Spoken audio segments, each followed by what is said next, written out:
Come and sit on me if you want. No, very special. I beg your pardon. Part of the furniture. Right. Oh, people are having breakfast. Please. Contact details. Chat at thatradioshow.com.au, or if you want relationship advice or not, email Nikki. Easy, Eddie. I'm actually giving some out today, so watch it. Really? Yeah, too. Yeah. Oh dear. Yeah, we're back in. Nicola at thatradioshow.com.au. You news of the week, please. Peter. Well, thanks, Ed. Look, before we do a bit of news of the week, I've got a little bit of local chat because it's not just Emily Milburn breaking hearts on that radio show today.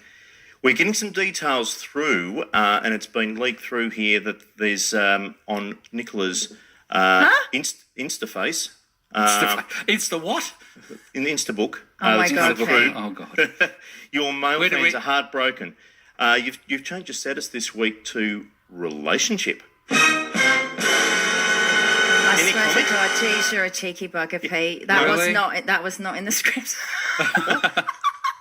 Yes, well, yes, I am. I'm loved up. Yeah, Well, I think it's pretty big news. Pardon? How It's, did that go? loved up. I'm loved Loved up. up. I'm Okay. loved oh, up. that's okay. We can say Jesus. that. It's No, it is- not him. I made that decision because I was getting a few messages because I'm divorcing, and I was getting quite a few messages that felt a bit unfair to the boys that were sending them. So I thought I'd just make it clear. in Okay, one. so it's all done. Well, look, it's big news, and we're very happy for you. Thanks, Pete. Nicola. Yeah. No, there are a lot of sad Hearts are breaking Hearts all are over breaking the all world over Melbourne. today. God, Oh, no, they're mate. not. No, they're Charles not. is Stop off it. the market. Oh, we're all sad. Oh, don't be sad. Anyway, what's the news, Pete? For crying out Okay, loud.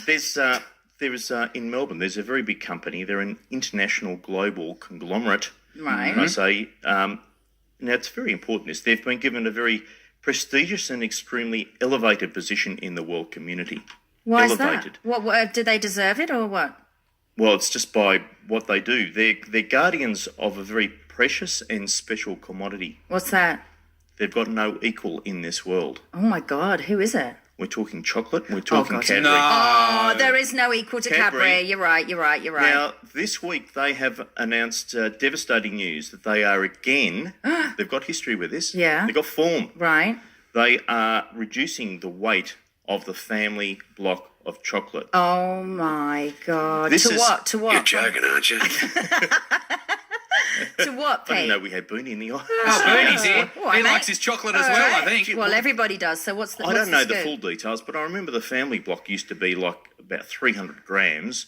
Then it Extra went to- humongous. went to 250, and now they're talking about 180 grams. You know, it might have.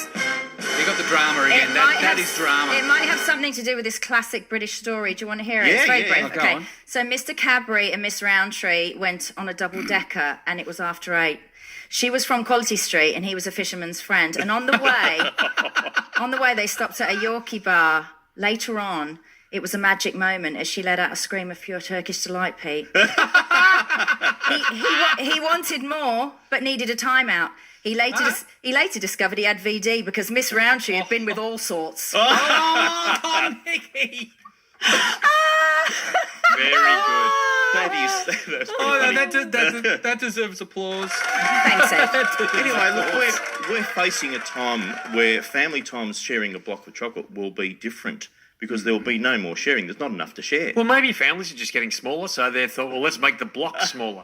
Well, that's one thought, but it's now. I mean, 180 grams. That's all for one person. Yeah. Maybe you. I'm Yeah, going missing for 2 I seconds. could knock off 180 easy. Anyway, it's not going to happen. Anyway, that's what there's going to be fights in families, I think, and it'd be the end of family peace as we know it. Indeed. I think so, Pete. I can't live without my chocolate. It's one of the things I won't give up. I gave up bread. It was very good. Emily, be proud of me. I gave up bread. That's baloney. It's not bologna, you cheeky bugger. And I gave up pasta, but I will not give up chocolate or wine, and that's because I've read Andrew's books. Well, I think that's Andrew orders that. Actually, do you know what? I've moved on from wine because I'm You got onto vodka. Yeah, no, because I'm getting old. I'm getting these banging hangovers, and I don't appreciate that because I've got too much stuff to do. So I've moved from wine to cocktails. And if you think about it, the word cocktail is much nicer than the word wine. Can we move on to our second story? Oh, God. Some really frightening news is also happening this week, Nicola. There's been violence in Canberra. Oh. So our national parliament has seen punches thrown, has seen blood spilt. What is going on there? Well, I'd be in funny. Canberra? I'd be funny, Pete, but I'm not a fan of political jokes because I've seen too many of them get elected. Yeah, I don't have my bum tissue. You know what they say, Pete? Politicians and nappies have one thing in common. They should both be changed regularly for the same reason. I remember when Halloween was the scariest night of the year. Now it's election night. I think we should get rid of democracy. All in favour, raise your hand.